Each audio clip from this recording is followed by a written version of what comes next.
राधा माधव कुंज बिहारी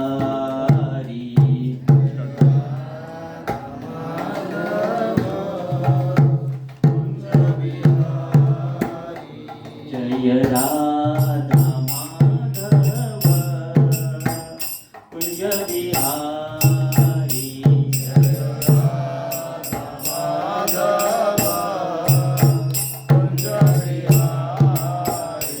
जय गोपी जन वल्लभ गिरिवरधारी जय गोपी जन वल्लभ गिरिवरधारी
तस्य ज्ञानाञ्जनशलाकया चक्षुरुन्मिलितं येन तस्मै श्रीगुरवे नमः। श्रीचैतन्यमनोभीष्टं स्थापितं येन भूतले स्वयं रूप कदा मह्यं ददाति स्वपदान्तिकं। वन्देऽहं श्रीगुरो श्रीयुतापदकमलं श्रीगुरुं वैष्णवांश्च श्रीरूपं साग्रजातं सहगणा रघुनाथान्वितं तदेवं शारीरं सावधूतं परिजनसहितं कृष्णचैतन्यदेवं श्रीराधा कृष्णपादा सहगणा ललिता श्रीविशाखान्विताश्च। नमो महावदन्याय कृष्णप्रेमप्रदायते कृष्णाय कृष्णचैतन्यनाम्ने गौरविषे नमः। हे कृष्ण करुणा सिन्धो दीनबन्धो जगत्पते गोपेश गोपिकान्त राधाकान्त नमस्ते। तप्त काञ्चन गौराङ्गी राधे वृन्दावनेश्वरी वृषभानुसुते देवी प्रणमामि हरिप्रिये। वाञ्छाकल्पतरुभ्यश्च कृपा सिन्धुभ्येव च पतितानां पावनेभ्यो वैष्णवेभ्यो नमो नमः। जय श्री कृष्ण चैतन्य प्रभु नित्यानंद श्री अद्वैत गदाधर श्रीवासादि गौर भक्तवृंद। हरे कृष्णा कृष्णा कृष्णा हरे हरे, हरे राम राम राम हरे हरे। तो आप सभी का पुनः भागवतम क्लास में स्वागत है। आज की इस माधव तिथि पर मुझे कुछ भागवतम में कुछ बोलने का अवसर दिया, इसलिए मैं आप सभी का आभार मानता हूँ। मैं पूरी कोशिश करूँगा कि भागवतम में जो एक आज मैंने जो श्लोक चुना है, एक यह श्लोक प्रभुपाद ने अपने आखिरी समय में जब उनकी तबीयत भी कुछ खराब रहती थी, और ये श्लोक को उन्होंने एकदम माइक्रोफोन को अपने उसका अगर ट्रांसक्रिप्ट सुना हो तो ट्रांसक्रिप्ट को भी वो अपने माइक को इतनी नज़दीक लेके बोल रहे थे क्योंकि कुछ ना मिस हो जाए, क्योंकि he don't wanted to miss any word, उसका एक भी शब्द उनको मिस नहीं करना चाहिए था। इसलिए उन्होंने ये जो आज का जो श्लोक है ना, एक फाइनल लेसन जैसे रहता है, आखिरी सबक रहता है, निर्णायक लेसन रहता है, उस हिसाब से उन्होंने पर्पट लिखा। और ये पर्पट बहुत ही काफ़ी बड़ा भी है। तो प्रभुपाद ने इतनी मेहनत करके ये पर्पट लिखा है, तो हमारा फर्ज बनता है कि उसे पूरी हृदयपूर्वक हमें उसे पढ़ के उसे समझने की कोशिश करनी चाहिए। तो हम आज श्लोक ले रहे हैं स्कंद 10 अध्याय 13 और श्लोका नंबर 53। आप इस श्लोक को मेरे पीछे दोहरा सकते हैं। काल स्वभाव संस्कार काम कर्म गुण अधिभी स्वमही ध्वस्त मही भी मूर्ति मध्य उपासिता। तब भगवान ब्रह्मा ने देखा कि काल, स्वभाव, संस्कार, काम, कर्म तथा गुण ये सभी अपने स्वतंत्रता खोकर पूर्णतया भगवान की शक्ति के अधीन होकर स्वरूप धारण किए हुए थे और उन विष्णु मूर्तियों की पूजा कर रहे थे।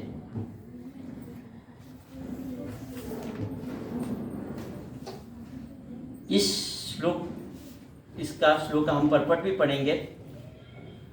उससे पहले मैं ये बताना चाहता हूँ कि जैसे मैंने कहा कि ये श्लोक प्रभुपाद ने अपने आखिरी समय में, आखिरी पड़ाव में रिएक्ट किया था, मतलब ट्रांसक्रिप्ट किया था उसने, उसमें ये किया था।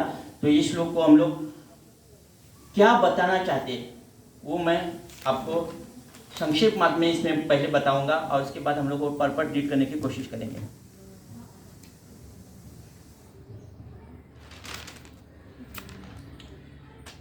इस पर्पट में मेन प्रभुपाद ने 4-5 जो चीज़ें हैं वो उन्होंने बताने की कोशिश की है।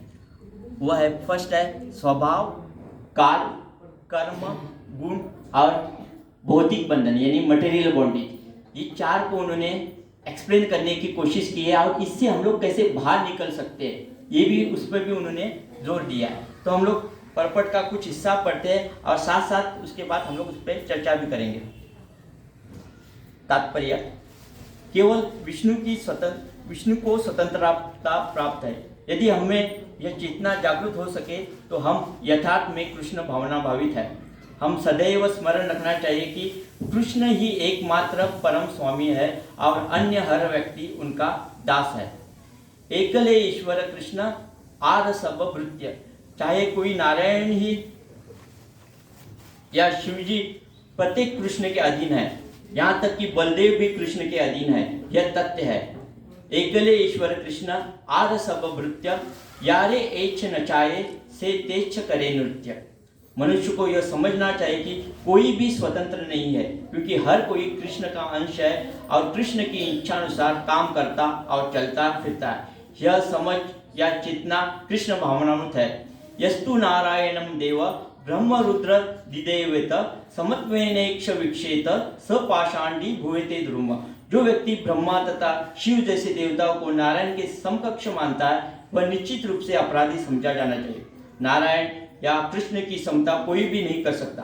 कृष्ण ही नारायण है और नारायण ही कृष्ण है, क्योंकि कृष्ण आदि नारायण है।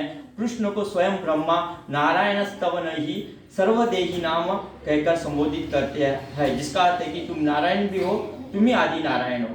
काल के अनेक सहायक है, यथा स्वभाव, संस्कार, काम, कर्म तथा गुण। स्वभाव भौतिक गुणों के मेल के अनुसार बनता है। कारणम गुण संगोस्य सद असोदो निज जन्मसु सत तथा असत स्वभाव का निर्माण विभिन्न गुणों सत्व गुण, रजोगुण तथा तमोगुण के मेल से होता है। हमें क्रमशः सत्व गुण प्राप्त करना चाहिए, जिससे दो निम्न गुणों से बचा जा सके। ये एक पार्ट है, इस पे हम लोग पहले चर्चा करेंगे, उसके बाद हम परपट में आगे बढ़ते हैं।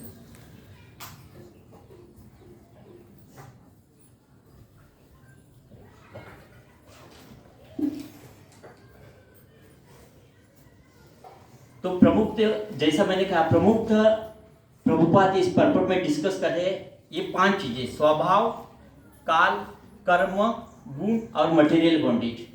प्रभुपाद ये कहना चाहते हैं कि ये जो इम्पोर्टेंट चीज है, इस भौतिक बंधन से हमें छुटकारा मिलना चाहिए। क्योंकि क्या है, कर्मों के अनुसार हम लोग इस भौतिक बंधन में अटकते जा रहे हैं और कर्मों के अनुसार हम रजो तमो या सतोगुण के नौकर बन गए। तो हमें एटलीस्ट सतोगुण तक ऊपर उठने की कोशिश करनी चाहिए। क्या हो रहा है कि हमारे कर्म इतने नीच हो रहे हैं कि हम लोग रजोगुण तक पहुंचने की भी हम लोग कोशिश नहीं कर रहे। तो हमें यह कोशिश करनी चाहिए कि हमें एटलीस्ट सत्वगुण पे आने की कोशिश करनी चाहिए। और इंसान क्या होता है, इंसान जब हम यहाँ पे इस धरा पे आते हैं तो हमें कोई ना कोई कर्म करना ही पड़ता है। हम कर्म के बिना रह नहीं सकते, और अगर कर्म किया तो उसका फल भी भोगना निश्चित है। तो हमें कौन सा कर्म करना चाहिए ये भी प्रभुपाद इसमें बताते हैं। जैसे हम यहाँ पे आते हैं, जीव हमारा एक कार्मिक अकाउंट होता है, कार्मिक रिएक्शन। कार्मिक अकाउंट में हमारे सर्व कर्म, जो भी हम कर्म करते हैं जन्म से मृत्यु तक, मन, वाचा या शरीर से जो भी कर्म करते हैं, उसका कार्मिक रिएक्शन हमारे कार्मिक अकाउंट में आ जाता है। तो यह रिएक्शन हमें भोगना ही पड़ता है। तो हमें क्या कर्म करना चाहिए, हमें किस तरह व्यवहार करना चाहिए, क्योंकि जो पिछला कर्म है वो हम बदल नहीं सकते। पिछले जन्म में हमने क्या किया ये हमें पता नहीं है। तो अगर उसमें बुरा कर्म किया, अगर अभी हम भक्ति भी करना चाहिए तो हम तमोगुण या रजोगुण के अधीन हो गए, क्योंकि हम सतोगुण तक उठ ही नहीं सकते, क्योंकि उसका रिएक्शन है वो भोगना पड़ेगा। तो इसमें हम लोग कैसे किस तरह बिहेव करना चाहिए ये प्रभुपाद इस पर्पट में बता रहे हैं। तो जैसा मैंने कहा, मन, वाचा और शरीर, इन तीनों से हम कर्म करते हैं। मन से हम लोग सोचते हैं, अच्छा सोचते हैं, बुरा सोचते हैं, उसका भी रिएक्शन आता है। वाचा से किसका अपमान करना, किसकी स्तुति करना, ये सब हम लोग ये कर रहे हैं, किसकी निंदा करना, तो ये वाचा से भी कर्म होता है। और शरीर की इंद्रिय से तो कर्म होता ही रहता है। तो ये सब कर्मों का रिएक्शन जैसे आता है हमें उसका पता भी नहीं चलता। क्योंकि क्या, फॉर एग्जाम्पल एक एग्जाम्पल मैं देना चाहूँगा, तो जैसा कि अगर हमें सपोज मलेरिया या डेंगू हुआ हाँ, और हम लोग डॉक्टर के पास जाते हैं तो हम लोग क्या कहते हैं, डॉक्टर क्या बोलता है, आपको शुगर मच्छर ने काटा है ना। इट इज एविडेंट मलेरिया या डेंगू हुआ मतलब क्या मच्छर ने काटा ही होगा। हम कितना भी उसमें ये करें कि नहीं हमें मच्छर ने काटा ही नहीं, मेरे घर में तो पूरी जाली है, मैं तो ओडोमॉस लगा के काटा ही नहीं। अगर मतलब आपको ये हुआ है मलेरिया और डेंगू हुआ मतलब ये सही है कि आपको मच्छर ने ही काटा है। आप कितने भी डॉक्टर के पास बहस करेंगे तो भी उसका यही निष्कर्ष निकाले कि आपको मच्छर ने काटा है। तो इसी तरह जो जीवन में हमारे कष्ट आ रहे हैं, आज मेरे जीवन में बहुत कठिन जो ये चल रहा है या दुखमय जीवन चल रहा है, इसका मतलब मैंने भी वो कर्म किए है तो इसका फल हमें मिल रहा है। अगर सुखमय जीवन चल रहा है मतलब मैंने किसी का भला भी किया होगा। तो ये सब अनायास नहीं आ रहा है, सब अपने अपने तरीके से आ रहा है। और इसके लिए थोड़ा कर्म का सिद्धांत हमें समझना चाहिए। कर्म का सिद्धांत क्या है, जैसे आप कहा हम लोग बता नहीं सकते। सपोज डॉक्टर ने पूछा आपको कौन सा मच्छर काटा, कब काटा, कहाँ काटा, ये हम लोग बताने में असमर्थ रहते क्योंकि हमें पता ही नहीं वो कब काटा। उसी तरह हमारे जो पिछले जन्म के कर्म रहते वो भी हमें पता नहीं रहते, तो हम लोग वो एक्सप्रेस करने में असमर्थ रहते हैं। इसका मतलब ये नहीं कि हमने कुछ किया ही नहीं, जो फल मिल रहा है वो हमारे पिछले कर्मों का रहता है। और हर इसका एक इंक्यूबेशन पीरियड रहता है। इंक्यूबेशन पीरियड मतलब क्या होता है, फॉर एग्जांपल अगर मुझे आज मच्छर काटा मतलब आज ही मुझे मलेरिया नहीं होगा या कल मलेरिया नहीं होगा, उसका 12 से 14 दिन का एक इंक्यूबेशन पीरियड रहता है। उसी तरह हर कर्म का एक इंक्यूबेशन पीरियड होता है। अब अभी मैंने अच्छा किया तुरंत मुझे अच्छा मिलेगा ऐसा भी नहीं होगा, और अभी मैंने बुरा किया तुरंत मेरा बुरा होगा ऐसा भी नहीं होता। तो हर कर्म का एक इंक्यूबेशन पीरियड रहता है और उस हिसाब से कर्म का फल मिलते चला जाता है। तो कर्म का कुछ सिद्धांत यहाँ पे प्रभुपाद बता रहे हैं कि कोई भी कर्म क्या होता है, कोई भी कर्म व्यर्थ नहीं जाता। फॉर एग्जाम्पल अभी हम लोग भक्ति में आ रहे हैं, हाँ हम लोग जपा कर रहे हैं, हाँ सत्संग अटेंड कर रहे हैं, बहुत सारी चीजें हम लोग कर रहे हैं, लेकिन हमारे अंदर जो उन्नति या जो एडवांसमेंट होना चाहिए वो नहीं हो रहा है। तो हम लोग क्या सोचते हैं, कोई फायदा नहीं है जपा विपा करके। लेकिन प्रभुपाद कह रहे किसी भी चीज का मतलब कोई भी चीज व्यर्थ नहीं जाती। उसी तरह अगर मैं किसी भी चीज में टाइम पास करता हूँ, फॉर एग्जाम्पल जो इंद्र तृप्ति में टाइम पास है, बोर हो गया जपा करके, चलो मैं ये करता हूँ, किसी को छेड़ता हूँ या कुछ गलत काम करता हूँ, तो उसका भी कर्म भले ही मैंने वो नादानी में या ऐसे ही टाइम पास के लिए किया, हर चीज का एक रिएक्शन वो निश्चित है। तो कोई भी फर्स्ट वो क्या कहते हैं, कोई भी जो कर्म है वो व्यर्थ नहीं जाता। और सभी क्रियाएं होती है जो हमारी कुछ भी क्रिया हो, चाहे मन से हो, वाचा से, शरीर से, सभी क्रियाओं का प्रतिफल तो आता ही रहता है। और एक बार हम लोग क्या होते हैं ना, कर्म से छूट सकते हैं। फॉर एग्जांपल सपोज मुझे कोई बुरी आदत है, मैं वो बुरी आदत को छोड़ सकता हूँ, मतलब छूट सकती है मेरी बुरी आदतें, लेकिन उस कर्म से छुटा जाता है लेकिन कर्मफल से छुटा नहीं जाता। मैंने जो बुरे कर्म किए उसका कर्मफल तो जरूर आएगा, भले ही मैं कितना भी अच्छा फ्यूचर में बन जाऊं तो उसका कर्मफल तो आते ही रहता है। तो उसे कैसे भोगना है और उसके लिए हमें क्या तैयारी करनी ये तो समझना होगा। एग्जाम्पल के तौर पर उन्होंने कहा था इसका दशरथ महाराज और वो श्रावण बाल, जो श्रावण के दशरथ बाल शिकार के लिए गए थे तो श्रावण बाल को उन्होंने मार दिया था, वो पानी लेने आए थे तब उसको मार दिया था। तब श्रावण बाल के माता पिता ने कहा था कि आप भी पुत्र योग से मरेंगे। तब दशरथ राम जी का जन्म भी नहीं हुआ था, तब जन्म भी नहीं हुआ था, तो फिर भी वो जो कर्म हुआ ना वो आ गया वापस उनके पास। उसी तरह धृतराष्ट्र अंधे थे और लोग कृष्ण जी मेरे 100 पुत्र क्यों मर गए, तो वो भी पिछले जन्म में एक पारडी थे, मतलब शिकारी थे, और उन्होंने भी एक झाड़ था उस पर जो ऐसे पंछी के 100 बच्चे थे उस पर आग लगे थे और कितने ही लोग उससे मर गए थे। तो उसी तरह जो कर्म है वो वापस आता है। तो इस तरह ये उदाहरण, शास्त्रों के उदाहरण के आधार से हम लोग कह सकते हैं कि कर्मफल कभी नहीं छूटेगा। भले ही हम उसको कर्म एक बार छूट सकता है लेकिन कर्मफल नहीं। और जो भी चीजें हमारे जीवन में घट रही है वो कभी अपने आप नहीं घटित होती है, या एक्सीडेंट हो रहा है, ये बुरा जो भी हो रहा है वो इट इज अ प्लान। भगवान ने क्या प्लान किया उसी अनुसार घट रहा है। और हम लोग आज अरे अचानक एक्सीडेंट हो गया या अचानक मेरा सत्कार हो गया या अचानक कुछ भी नहीं होता, इट इज वेल प्लान, और ये सब प्लानिंग भगवान करते हैं। और सबसे एक है ना स्वभाव, और ये जो रिएक्शंस हो रहा है ना, हमारे पिछले जन्मों का कर्म या इस जन्म का कर्म, इससे एक तरह का स्वभाव हम लोग बन जाते हैं। स्वभाव कैसे बन जाता है पता है? हम लोग ये तमोगुण, रजोगुण और सतोगुण, इसमें किसके हारे हम लोग शरण जा रहे हैं। अगर हम लोग तमोगुण के हारे शरण जा रहे हैं या रजोगुण के हारे शरण जा रहे हैं या सतोगुण के, उसके आधार पर हम लोग का स्वभाव बनता है। और ये स्वभाव ना चेंज करना कभी कभी ना बहुत मुश्किल होता है। तो उस स्वभाव को कैसे चेंज किया जाए, ये भी एक बड़ी बात है। तो इस स्वभाव को कभी कभी चेंज करना असंभव सा लगता है, इसलिए हम लोग क्या करते हैं, कभी कभी ना स्वभाव के अनुसार हम लोग अपना कर्म करते हैं। इवन फॉर एग्जाम्पल डिवोटीज भी रहता है, अगर उसका स्वभाव हम लोग चेंज नहीं करते तो हम लोग उस तरह की उसको सर्विसेज देते हैं। फॉर एग्जाम्पल कोई तो एकदम रुष्ट, मतलब बहुत ही इससे बात करता है रुष्ट तरीके से, मतलब किसी को एंटरटेन नहीं करता, तो हम लोग क्या करते हैं, अरे कभी भी प्रसादम में के लिए सपोज कुछ अच्छा बना है तो बोलते इसको रख दे, कोई इससे वापस मांगने नहीं आएगा।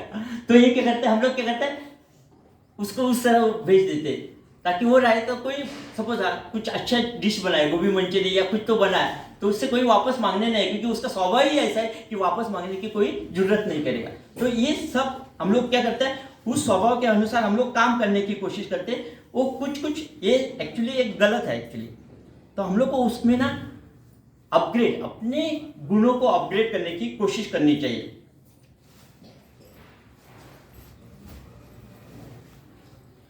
और हम ये चाहते कि सब हमारे मन मुताबिक हो, और ये ऐसा कभी नहीं होता, और सब कुछ हमारे कंट्रोल में हो, ये भी हम लोग चाहते हैं। लेकिन क्या होता है, हमारे पिछले कर्मों की वजह से ये भी नहीं होता। तो इसके अंदर से हम लोग क्या करते हैं, हम लोग फ्रस्ट्रेट होते हैं और उस कर्मों बंधन में और भी फंसते जाते हैं गलत काम करके। क्योंकि हम लोग जो कर्मी हैं उनको पता नहीं चलता कि इसका रास्ता क्या है।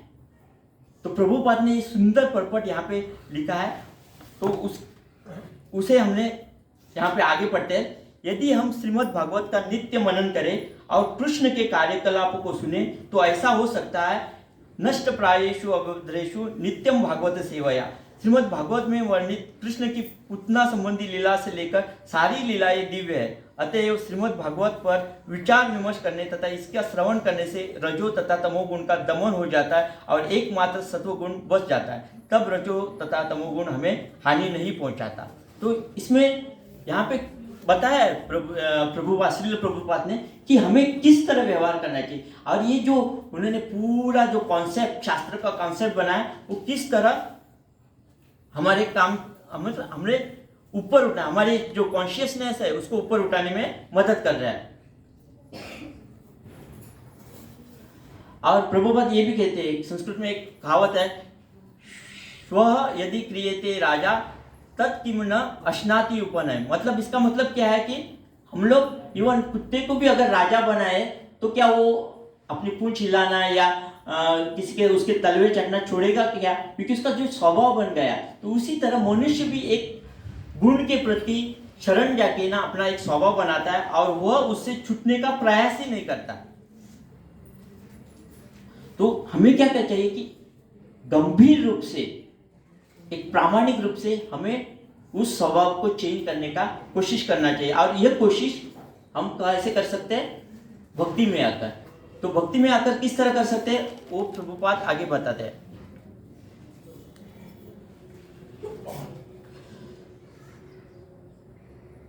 सबसे पहले प्रभुपाद कहते हैं कि जैसा इस पर्पट में कहा है कि पहले हमें ये जान लेना चाहिए कि we are not the enjoyer. मतलब हम लोग भोगता नहीं है, हम लोग इसमें पृथ्वी पे भोग करने के लिए नहीं है।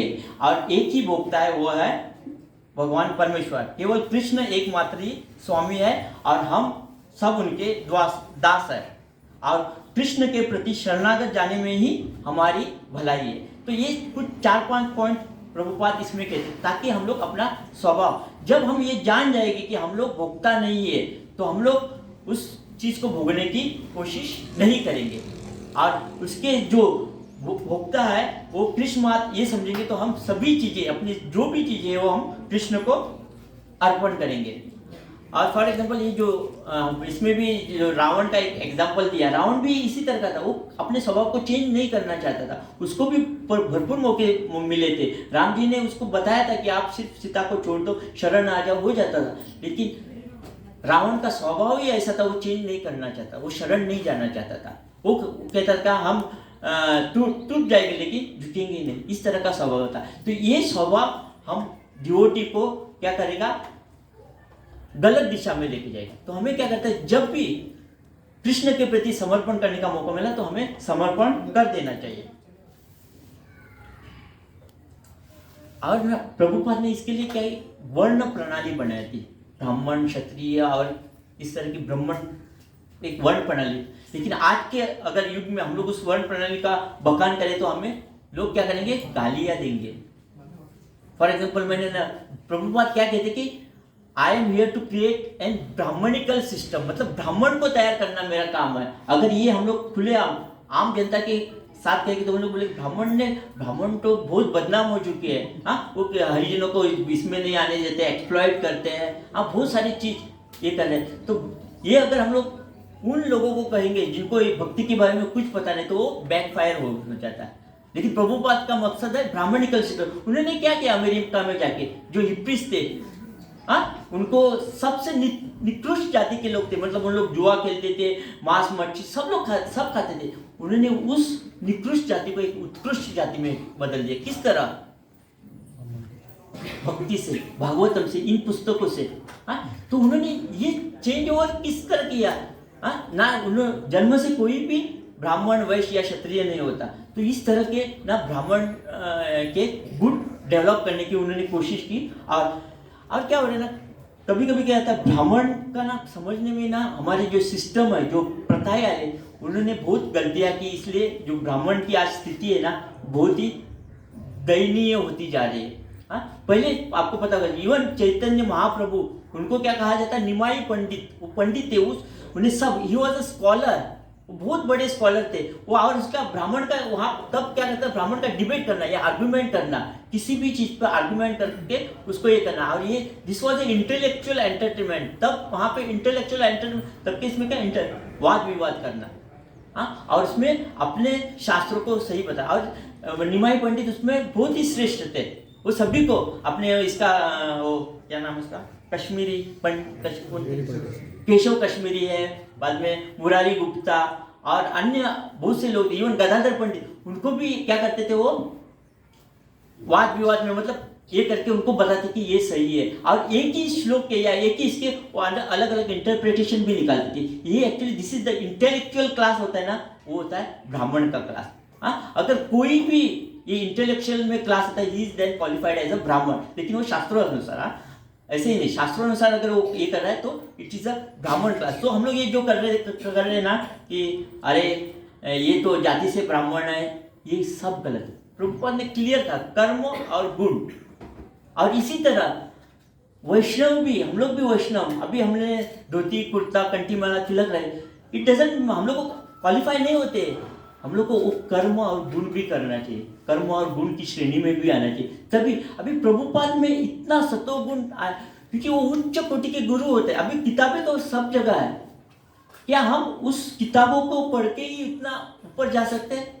नहीं जा सकते, क्योंकि हमने वो जो सतोगुण ना, शुद्ध सतोगुण में आने की हम लोग कोशिश ही नहीं कर रहे, गंभीरतापूर्वक कोशिश ही नहीं करें, निरंतर कोशिश नहीं कर रहे। क्योंकि जो छोटा सा 2-3 घंटे का काम है उसमें भी हम लोग ये करते हैं, और हम लोग के कोशिश में ना बहुत कमी आ रही। तो मेन प्रभु, आप प्रयास करते रहो। जैसे कर्म का सिद्धांत होता है क्या, तो कुछ भी चीज व्यर्थ नहीं जाती।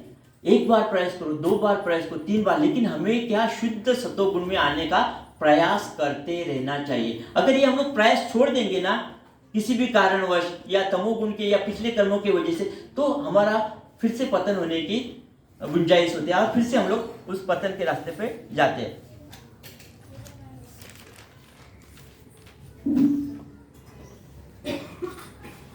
तो इसलिए ना प्रभुपाद का क्या मकसद था कि हम लोग एक ब्राह्मणिकल क्लास करें। ब्राह्मणिकल क्लास मतलब क्या, शास्त्रों के जिनको ज्ञान हो, पूर्ण शरणागत कृष्ण के। तो इस ऐसे डिवोटीज तैयार करें, तभी इस संसार में शांति स्थापित हो सकती है ना। हम लोग अगर बाकी के कुछ ये करें, फॉर एग्जाम्पल अभी हाल ही में एक ये हुआ था हादसा हुआ था। एक पॉलिटिशियन प्रभु श्री रामचंद्र जी के बारे में क्या कह रहा था पता है आपको? अभी हाल ही में हुआ है। वो कह रहा था कि प्रभु तो रामचंद्र हमारे बहुजन समाज से है, वो तो मांस मच्छी भी खाते थे। हाँ, वो कहाँ जंगल में वो अब दाल तरकारी ढूंढ रहे थे, वो तो मांस मच्छी खाते थे। ये उनका क्या है। और ये हमारे कौन है? पढ़े लिखे नेता। He is not illiterate. हम लोग ये नहीं है अंगूठा छाप भी नहीं, ये ग्रेजुएशन पीएचडी करने वाले नेता है। और ये उन नेताओं की सोच है। तो ये जो संस्कृति है ना, इसकी वजह से ना हमें वो ब्राह्मणिकल क्वालिटीज आनी चाहिए। ब्राह्मणिकल क्वालिटीज को हम लोग डेवलप करना है। ब्राह्मणिकल क्वालिटीज मतलब क्या? अकॉर्डिंग टू सिचुएशन हम लोग रिएक्ट करना चाहिए। ऐसा नहीं कि बिकॉज ब्राह्मणिकल वो अलग अलग सिचुएशन में रिएक्ट करना आना चाहिए, अलग अलग तरीके से अलग अलग लोगों से रिएक्ट करना आना चाहिए। एक ही व्यक्ति से, क्योंकि उसका क्या पार्श्वभूमि है, वो किस गुण में है, वो भी हमें देखना चाहिए। और ये क्या हो रहा है, जो ब्राह्मणों ने आज हमारे हिंदू सिस्टम का ये कर दिया, हरिजनों को मंदिर में नहीं आना देना, उनको एक्सप्लॉइट करना, उनसे दक्षिणा लेना, ये बहुत सारे काम किए। इसलिए क्या हो रहे हैं, ब्राह्मण लोग बदनाम हो रहे हैं। और इसलिए इस डेमोक्रेसी में अगर मैं कहूँ, एक ओपन फोरम में लेक्चर दे दूँ कि वी वांट टू, प्रभुपाद का मकसद था कि हमें ब्राह्मणिकल सिस्टम करना चाहिए। अगर हमने ये कहा तो सब लोग कल के हम लोग इसको ज्वाइन नहीं करने चाहिए, क्योंकि ये तो हम लोग, आप लोग तो ब्राह्मणवाद का ये कर रहे हैं, तो इस तरफ ये ब्राह्मण लोग बदनाम हुए।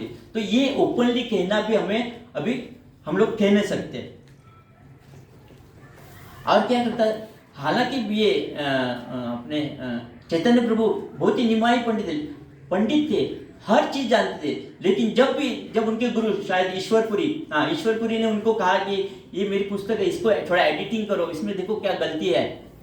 तो उन्होंने देखा, उनको कुछ तो एक शब्द खटक गया, तो उन्होंने वो बताया। फिर ईश्वरपुरी ने कहा नहीं ये शब्द सही। और तो उन्होंने वो मान भी लिया, उन्होंने उसके साथ आर्ग्यूमेंट नहीं किया, क्योंकि वो जानते थे क्या मतलब किस तरह बिहेव करना है। तो ये क्या होता है, ये समय के अनुसार ये करना चाहिए।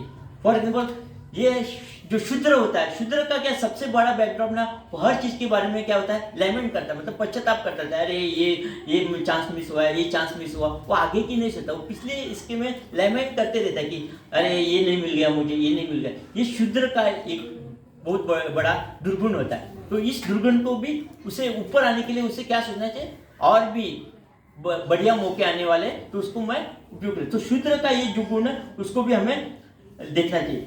एक बार एक क्षत्रिय जब क्या कर रहे थे, चैतन्य महाप्रभु शायद रथ यात्रा में वो डांस कर रहे थे, तो क्या उनका नृत्य और वो संकीर्तन देखने बहुत सारे डिवोटीज आ रहे थे। हाँ, तब यो कौन वहाँ, तब रुद्र प्रताप वहाँ के almost he was ruling India, मतलब वो बहुत बड़े महाराज थे। उनको भी उनका डांस देखने का मतलब मन कर रहा था। और वो इसमें इतनी बड़ी भीड़ में सब लोग डिवोटी इसको सर्कल कर रहे थे, और उनको देखने का मौका ही नहीं मिल रहा था। तो उसने अपने सेनापति के हाथ पे ऐसे चढ़के लीन करके ऊपर के जंप मार के देखना चाहते थे। तो सेनापति को लगा अरे मेरे महाराज उनको देखना चाहते, तो वो एक डिवोटी को बाजू में करने लगा। तो एक डिवोटी ने क्या, शायद वो श्रीवास पंडित ही थे, उन्होंने एक जोरदार थप्पड़ इसको लगा, सेनापति को लगा दिया। और तब महाराज, वो तो महाराज थे, वो कुछ भी कर सकते, लेकिन उन्होंने क्या कहा पता है, उन्होंने कहा अरे तुम कितने उसके जो शायद हरिश्चंद्र नाम था उनके सेनापति का, तो वो कहते तुम तो कितने सौभाग्यशाली हो कि इतने भक्तों का तुम्हें हस्त स्पर्श मिला है। तो इस तरह का उन्होंने रिएक्शन, वो क्षत्रिय थे, वो क्षत्रिय चाहे तो तलवार लेके उसको मार सकते थे, लेकिन ये क्या, वो सतोगुण में आने की कोशिश कर रहे थे। तो ये होता है, ये आप चाहे कौन से भी इसमें हो, तो आपको क्या आना है, शुद्ध सतोगुण में, तभी आप ये जो कर्मो बंधन है तब से आप उसमें से छूट सकते हैं। तो आपका कोई ये नहीं, मतलब रास्ता और कोई नहीं, क्योंकि पिछले कर्म आपको हॉन्ट करते रहेंगे और आपको जितना नीचे उतना खींचने की कोशिश करेंगे, क्योंकि परिस्थिति ऐसी, क्योंकि उसको आपको भोगना है, कर्म आपको छोड़ेगा नहीं। वो कर्म आएगा तो उसको रिएक्शन कब अच्छा करेंगे, तब जब आप शुद्ध सतोगुण में होंगे, और ये रिएक्शन आपको देने की कोशिश करनी चाहिए। तो इससे क्या होता है, वो रिएक्शन और वो कर्म बंधन से छुटकारा पाने की हमें ये मिलता है। उसी तरह वैश्य लोग जो थे, जो व्यापारी लोग होते हैं, तो उनका एक उदाहरण देते हुए उन्होंने क्या कहा था पता है,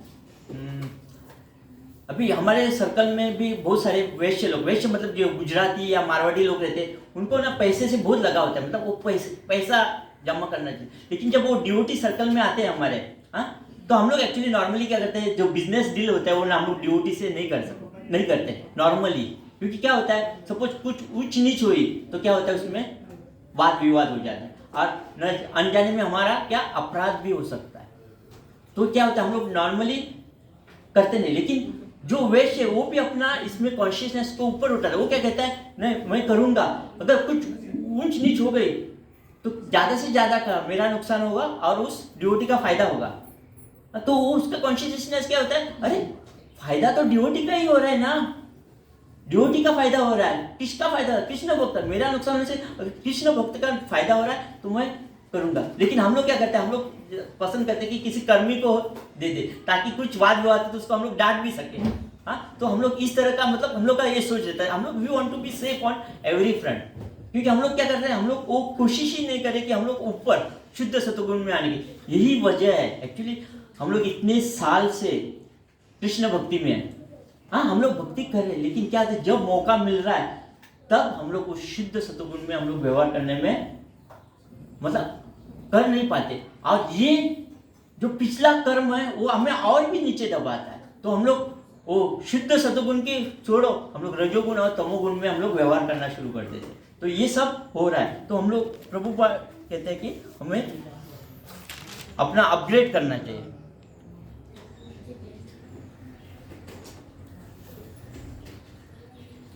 और सभी चीजों को ना थोड़ा ना क्या देखना चाहिए, आध्यात्मिक स्तर पर देखना चाहिए।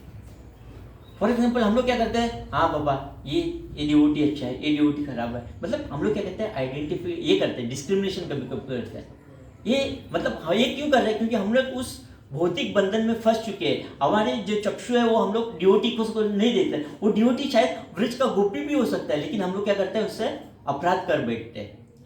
तो किसी जो डिवोटी सर्कल में ना जितना चाहिए हम लोग को अपराध से बचने के लिए जो व्यवहार है उसमें डिस्क्रिमिनेशन नहीं करना चाहिए। फॉर एग्जाम्पल, हाँ बाबा एक उच्च महाराज है तो उसके साथ अलग व्यवहार, और एक कनिष्ठ अधिकारी है तो उसके साथ अलग व्यवहार, मध्यम अधिकारी के साथ अलग व्यवहार, ये सब ना हम लोग क्या कहते हैं डिस्क्रिमिनेशन व्यवहार में। हाँ, व्यवहार में हम लोग डिस्क्रिमिनेशन करते हैं, ये थोड़ा हमें रोकना चाहिए। जैसे हमारे इसमें मराठी में ना क्या माणूस बघून पुडी बनता, मतलब आदमी देख के हम लोग उसका ये करते हैं, पुड़ी बनते, मतलब उसको क्या देना है, तो मानुष बगुन पुड़ी बनने ये हम लोग ना छोड़ देना चाहिए। तो ये सब हम लोग को प्रभुपाद ने ये किया। और इसको कहते कि ना मुझे ना एक इंग्लिश के कुछ कोट्स मतलब मैंने ये लिखे थे, तो वो मुझे बहुत ही अच्छे लगे, तो मैंने सोचा कि ये आपको पढ़ के सुनाऊं।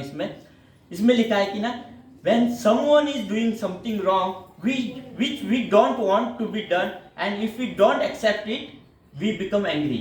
मतलब क्या इसमें लिखा है कि हम लोग कुछ भी कर रहा है, अगर वो हमें पसंद नहीं है, हाँ, लेकिन हम लोग वो एक्सेप्ट करने के लिए तैयार नहीं, तो हम लोग क्या करते हैं, गुस्सा आता है हमें, क्या आता है, क्यों कर रहा है ये हम लोग इसको करना है। लेकिन वही चीज अगर हम लोग एक्सेप्ट कर गए तो क्या हम लोग क्या बनेंगे, टॉलरेंट बनते। क्या बनते हैं, वी बिकम टॉलरेंट। जो चीज नहीं कर रहा है उसको क्या करना चाहिए, एक्सेप्ट करना चाहिए। दूसरी इसमें लिखा है, if someone have something which we don't have और produce the result which we can not produce, if we don't accept it we become jealous.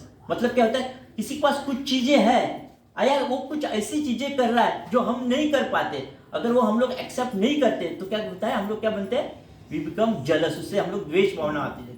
लेकिन इफ वी एक्सेप्ट किया तो क्या हो जाता है, कोई बता सकता है, if you accept the same thing, उसका जो उसमें कुछ अच्छाई है या वो कुछ कर रहा है जो हम लोग नहीं कर सकते या रिजल्ट दे रहा है, तो क्या व्हेन वी एक्सेप्ट करते तो हम लोग क्या करते हैं, वी इंस्पायर।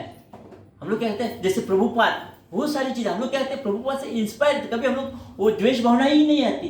तो हमें वो करना चाहिए, we have to accept, we have to learn to accept. अच्छा हो बुरा हो एक्सेप्ट, उससे हमारा ना रिएक्शन चेंज हो जाता है। तो ये कह रहा है। दूसरा, if someone is in our thoughts but not physical present, if we do not accept it, हम लोग क्या कहते हैं, वी मिस यू। मतलब हम लोग जो है व्यक्ति हाँ, उसको फिजिकली इसमें नहीं है हमारे साथ, तो हम लोग उसको कहते हैं वी मिस यू। लेकिन अगर उसको एक्सेप्ट किए तो हम लोग क्या कहते हैं, we actually thank you, because हम लोग उसको रिमेंबर कर रहे हैं, तो हम लोग क्या करते हैं, उसको थैंक कर रहे हैं। तो क्या होता है, ये एक्सेप्टेंस और नॉन एक्सेप्टेंस, प्रभु के लिए एक्सेप्टेंस, अगर आप मानोगे तो क्या होता है, सही दिशा यानी पॉजिटिव थॉट्स आएंगे, नहीं मानोगे नेगेटिव थॉट्स। तो एक्सेप्टेंस, सब खेल क्या है, एक्सेप्टेंस और नॉन एक्सेप्टेंस, क्योंकि ये अभी भौतिक है। हमें सब लोग अपने कर्म बंधन में बंधे हुए, हमें पता नहीं वो क्यों बिहेव कर रहा है इस तरह, हाँ, उसकी जो कर्म बंधन की क्यों कर रहा है, तो हमें ना एक्सेप्ट करना सीखना चाहिए और उसको हैंडल करना सीखना चाहिए। ये एक्चुअली दिस आर ऑल ना, ये सब ब्राह्मणिकल क्वालिटीज है। जब प्रभुपाद ने क्या किया, प्रभुपाद के पास सभी ब्राह्मण नहीं है, कुछ ऐसे लोग आए जो बहुत ही बुरे थे, इवन चोर लुचक के ये भी आए, लेकिन उन्होंने क्या किया, उनको उत्कृष्ट दर्जे का ड्यूटी बनाया। ये होता है ब्राह्मण का काम, ये होता है गुरु का काम। तो गुरु को अगर उसकी वाणी में या उसकी मतलब कर्मों में जो प्रखरता या जो अथॉरिटी ये आना चाहिए, तो ये सतोगुण का, ये शुद्ध सतोगुण का प्रभाव है। वो हमेशा शुद्ध सतोगुण में रहने की कोशिश करते हैं, इसलिए वह ये चीज सब करते हैं। तो आगे का थोड़ा सा ये हम लोग पढ़ रहे हैं, इसलिए अगला पैराग्राफ इसमें लिखा है, इसलिए वर्णाश्रम धर्म अनिवार्य है, क्योंकि इससे लोग सत्व गुण प्राप्त कर सकते हैं। प्रभुपाद ने क्लियर कहा, वर्णाश्रम धर्म चाहिए, मतलब ब्राह्मण क्षत्रिय वैश्य शूद्र लोग चाहिए। लेकिन अगर ये मैं कहूँ बाहर, तो क्या करेंगे, मुझे 4 लाते पड़ेंगे या सब लोग मुझे मेरा तिरस्कार करेंगे। और ये अगर हमने कहा है ना, इस्कॉन कहता है कि हम लोग को वर्णाश्रम धर्म चाहिए, तो इसका में कोई भी नहीं आना चाहिए, क्योंकि आज का बाहर का ये बन गया है। लेकिन हमें वर्णाश्रम की सख्त जरूरत है, क्योंकि इससे लोग सत्व गुण प्राप्त कर सकते हैं। एक जो मोची है वो भी सत्व गुण में काम कर सकता है, एक झाड़ू वाला है वो भी सत्व गुण में काम कर सकता है, एक क्षत्रिय भी सत्व गुण में काम करता है। ये वर्णाश्रम धर्म की खूबियत। इसलिए ये पर्पट जो प्रभुपाद ने लिखा है ना, ये बहुत बड़ा पर्पट है, बहुत ही एकदम आत्मीयता के साथ उन्होंने लिखा है, और उन्होंने एक एक चीज यहाँ पे एक्सप्लेन की है। तदा रजस्तमो भावा कमला भादश्य ए, तमोगुण तथा रजोगुण काम तथा लोभ को बढ़ाने वाले, जिससे जीव इस तरफ बन जाता है कि उसे अनेक रूप में इस जगत में रहना पड़ता है। यहाँ पे कहा है कि तमोगुण और रजोगुण में कोई भी काम करे तो sure 100% we are coming back in this world.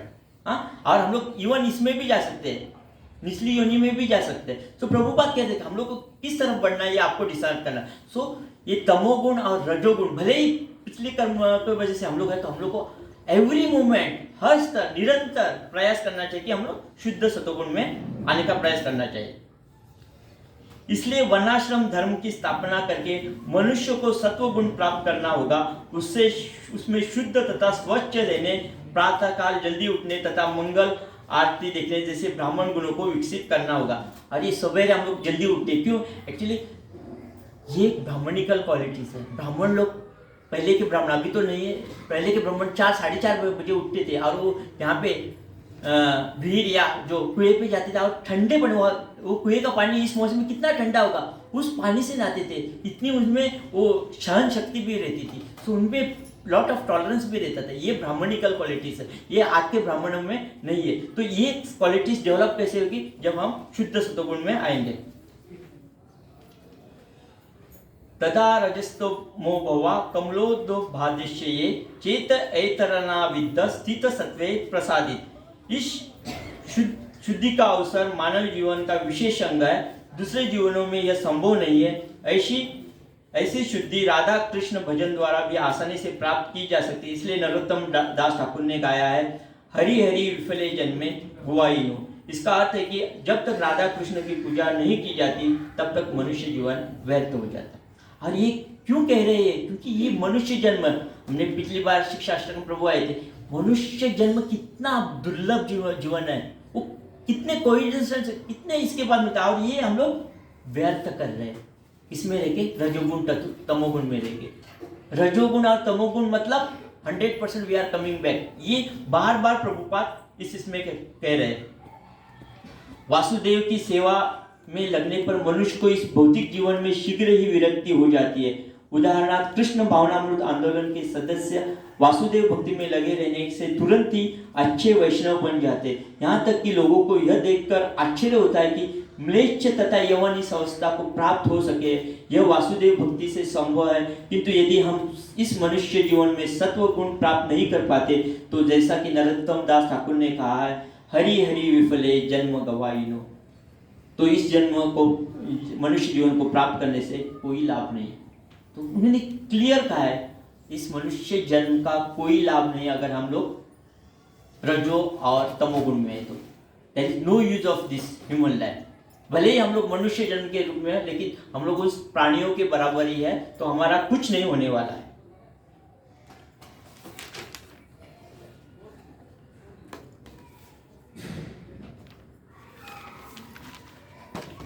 तो इसके लिए उन्होंने कुछ आगे कहा है। श्री वीर राघव आचार्य की टीका इस श्लोक में प्रथम पद में उल्लिखित एक बात का भवबंधन की कारण है।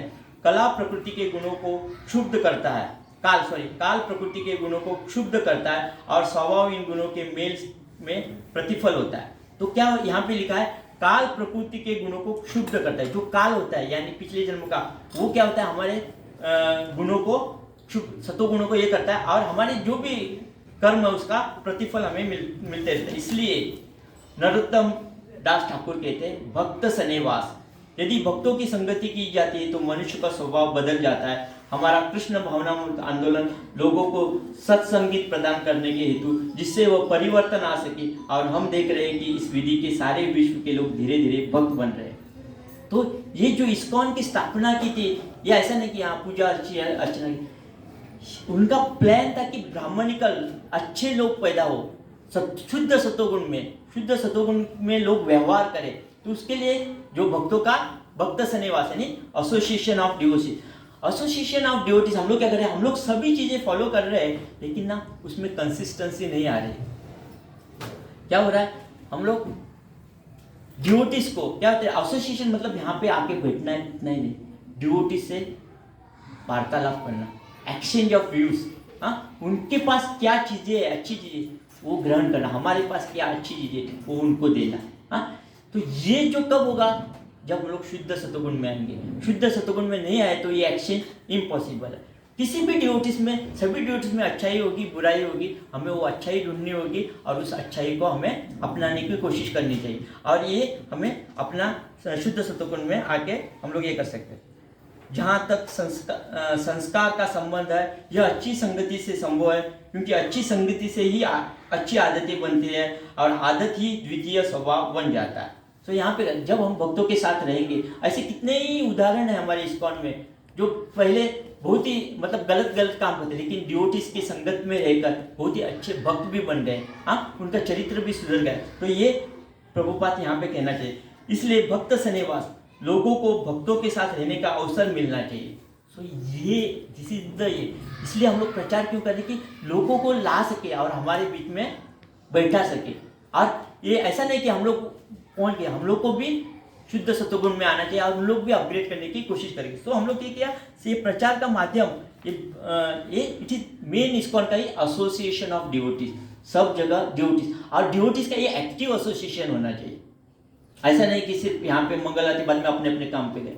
यू हैव टू एक्सचेंज करना, बहुत तभी उसको सही एसोसिएशन प्रभुपाद मानते हैं। और प्रभुपाद ने ये एसोसिएशन वो किताबें छाप के दे सकते थे, लेकिन उन्होंने उसको हर एक इसको श्लोका को परपट को इतनी अच्छी तरह से, इतनी सरल भाषा में एक्सप्लेन किया कि उसको सुनते ही रहने का ये कर रहा है, और वो हमें हमारे दिल को छू भी जाता है, क्योंकि वो शुद्ध सत्वगुण में कह रहे हैं एंड वो हमें दिल में उतरा। हम लोग जब प्रचार करते हैं, अभी यही अगर परपट या यही श्लोक किसी उच्च कोटि के या शुद्ध सत्वगुण के व्यक्ति ने कहा तो उसका प्रभाव और ज़्यादा होगा। तो हम लोग को अब अगर प्रभाव नहीं पड़ रहा है हमारे श्रोताओं, मतलब हम लोग भी शुद्ध सत्वगुण में नहीं। जब हम आएंगे तो अपने आप, क्योंकि प्रभुपाद ने देखिए इतने सारे भक्तों को किस तरह उन्होंने ये किया, आज भी जब वो नहीं है तब भी उनके पुस्तकों के माध्यम से वो राज कर रहे हैं। He is living here, actually Prabhupada is living with us. और ये जब हम लोग पढ़ेंगे ना तो ऐसा लगता है कि प्रभुपाद ये हमारे लिए ही कह रहे हैं, जिस मतलब ऐसा नहीं लगता कि ये उसी के लिए, उसके ये बोलते हैं प्रभुपाद ये हमारे लिए कह रहे हैं and we have to improve. और इस यही हम लोग एक गंभीर एक प्रयास करने की कोशिश, प्रभुपाद कहते हैं प्रयास जारी रखें, प्रयास। मनुष्य जीवन में यह अवसर मिलता है, किंतु नरोत्तम दास फिर से वो कितनी बार, शायद हरि हरि विफले जन्म, यहाँ पे इस पर्पण में उन्होंने 3 या 4 बार लिखा है मनुष्य जीवन में अवसर मिलता है, किंतु नरोत्तम दास ठाकुर गाते हैं हरि हरि विफले जन्मे गवाही। यदि लोग इस अवसर का लाभ उठाने में विफल रहते हैं तो उनका मनुष्य जीवन व्यर्थ है। इसलिए मानव समाज को नीचे जाने से बचाने के लिए लोगों को वास्तव में ऊपर उठाने को हम प्रयास करने चाहिए। तो ये एक्चुअली, और ये हमारी जो समाज की दुर्गति है आज, ये सब हमारी जो पॉलिटिकल लीडर्स है, अब जैसे ये कहा था कि राम मांस मच्छी खाता है, इस तरह के लीडर्स हमारे शासक बन रहे हैं। तो इस तरह के लीडर से क्या एक्सपेक्ट कर सकते हैं हम लोग? उनको ही पता नहीं क्या होना चाहिए, वो तो तमो और रजोगुण में। जब उनका ही जीवन सुरक्षित नहीं है तो वो हमारा जीवन क्या बनाएंगे? तो इसलिए हमें क्या प्रभुपाद क्या चाहते हैं? शुद्ध सतगुण में आने के बाद राज ऋषि, हम लोग क्या कहते हैं, उसे क्या कहते हैं? राज ऋषि। जो कहते हैं राज ऋषि लोग को हमारे ऊपर राज करना चाहिए, तभी हमारा कुछ और हो सकता है, तभी हालात या सामाजिक ये व्यवस्था है सुधर सकती है। नहीं तो ये कितना भी पढ़ा लिखा है, PhD करने वाला है, कितना भी बड़ा डॉक्टर या इंजीनियर है, उसने भौतिक ज्ञान कितना भी, फिर भी ये स्थिति सुधरने वाली नहीं है जब तक राज ऋषि या ये जो प्रभुपाद का ज्ञान है ये जब उन्हें नहीं मिलता। जहाँ तक कर्म तथा काम तथा कर्म की बात है, यदि मनुष्य अपने को भक्ति में लगाता है तो उसका स्वभाव इंद्रिय भोग में अपने को लगाने से बने स्वभाव की अपेक्षा भिन्न होता है। यहाँ पे जब भक्ति में लगाते हैं तो हम लोग क्या कहते हैं? इंद्रिय तृप्ति हम लोग क्या कम करते हैं। हमने अभी तक पूरी तरह छोड़ी नहीं, लेकिन क्या हुई? इंद्रिय तृप्ति कम हुई। इस्कॉन में आने के बाद हमारी इंद्रिय तृप्ति कम हुई, इसमें कोई दो राय नहीं है। पहले हम लोग कितना इंद्रिय तृप्ति में थे, अभी क्या हो रहा है? कम हो रही। तो ये प्रयास कांस्टेंट प्रयास, और ये ना जानबूझकर किया जाने वाला प्रयास है नहीं। कब प्रभु जी ने फोन किया, तब हम लोग सेवा में जाएंगे। एवरी नाउ एंड देन हर चीज में हम लोग ये हर चीज को, हर व्यक्ति को ना शुद्ध सतगुण में हम लोग कैसे आ रहे? अरे इसके साथ मैं व्यवहार करूंगा, अभी वो मैं शुद्ध सतगुण में करूंगा। क्योंकि क्या है, हम लोग भक्त भी इतने कभी कभी होते हैं कि हम लोग क्या कभी कभी भक्तों को भी इग्नोर कर देते हैं। बहुत बार हो रहा है, इग्नोर करते हैं, या हमारे मूड की वजह से हम लोग उनको ध्यान नहीं दे रहे। अरे वो भक्त है, वो उसका गोपी भी हो सकता है। हम लोग क्या होता है, रिएक्शन पैदा करते हैं। इसलिए हम लोग का ना, इसे हमें सतोगुण में आने की ये करनी चाहिए। इसका परिणाम भी निस्संदेह भिन्न होता है। मनुष्य को विभिन्न स्वभावों की संगति के अनुसार ही विशेष प्रकार का शरीर मिलता है। तो अभी देखिए, अगर हम शुद्ध सतोगुणी भक्तों का साथ सहवास करेंगे तो हमारा शरीर भी थोड़ा इंप्रूव होएगा। There is a hope. तो क्या है, इसलिए इस्कॉन में क्या हम लोग जब ये करते हैं ना association, there is a hope, हमारे इसमें होप है। भले ही हम लोग थोड़ा आलसी है, हम लोग क्या, हमारा क्या है प्रमुख, हम लोग क्या इस कर्म का आलसी हो रहे हैं। इस आलस को अगर हम लोग निकालेंगे ना तो हम लोग जरूर हर इसमें ना ये ऊपर आने की कोशिश कर सकते हैं। कारण गुण संज्ञो सदा सदस जोनि जन्मसु।